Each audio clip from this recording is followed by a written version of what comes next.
brought you by Silver Pumps and Motors. Top quality और consistent performance के लिए सिर्फ सिल्वर पंप्स नाम याद रखना.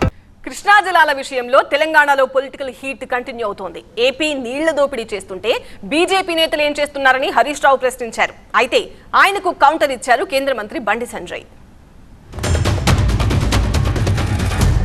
బీజేపీ 8 ఎంపీలు 2 కేంద్ర మంత్రులు ఈ రాష్ట్రం నుంచి ఉన్నారు. ఎందుకు? ఎతుకదినదానిక లేక మొత్క సావనిక? దేనికోసం? 8 ఎంపీలు 2 కేంద్ర మంత్రులు ఉంటే ఏం లాభం? కిషన్ రెడ్డి గారు మీరు నీళ్లు తెస్తారా లేదా ఆంధ్రప్రదేశ్ ఒత్తిడికో చంద్రబాబు నాయుడు గారు ఒత్తిడికో నీళ్లు నములుతారా? తెలుసుకోవాలి కిషన్ రెడ్డి గారు. పదవులు దేనికోసమండి? రాష్ట్రంలో ఏ ప్రజలైతే మిమ్మల్ని ఎన్నుకున్నారో ఆ రాష్ట్ర రైతులకు ఆ రాష్ట్ర ప్రజలకు వాళ్ళ అవసరాలు తీర్చడానికి పదవులు. మరి అక్కర్రాని ఆ పదవులు ఉంటేం లాభం లేకపోతే ఏం లాభం?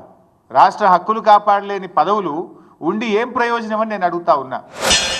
575 టీఎంసీలు కృష్ణా జలాలు తెలంగాణకు రావాల్సి ఉంటే వాటా ప్రకారము 299 టీఎంసీలకే కేసీఆర్ గారు ఏ విధంగా సంతకం చెప్పి పెట్టిండు, ఏ విధంగా ఒప్పుకున్నారు? ఇది మోసం చేసినట్టు కాదా? ఎస్ఎల్బీసీ ఇంత ప్రారంభించక పొడిగించడానికి కారకులు ఎవరు? కాబట్టి కృష్ణా జల విషయంలో ఆ ప్రాంతానికి ఆ ప్రాంత ప్రజలకు ఇద్దరు 2 పార్టీలకు క్షమాపణ చెప్పాలి. వీళ్ళిద్దరే మోసం చేసాం. ఎప్పుడు రాష్ట్రంలో అధికారం లేవు. మేము కేంద్రంలో 2 రాష్ట్రాలకు న్యాయం చేయాలని చూసినాం. కానీ ఈ రాష్ట్రం అప్పుడు ఇక్కడ ఉన్నట్టు కేసీఆరే ఆంధ్ర నాయకులతో కుమ్మకై తెలంగాణకు అన్యాయం చేసిండు. తెలంగాణకు అన్యాయం చేసిన నీళ్ల విషయంలో తెలంగాణకు అన్యాయం చేసిన మొట్టమొదటి ద్రోహి కేసీఆర్.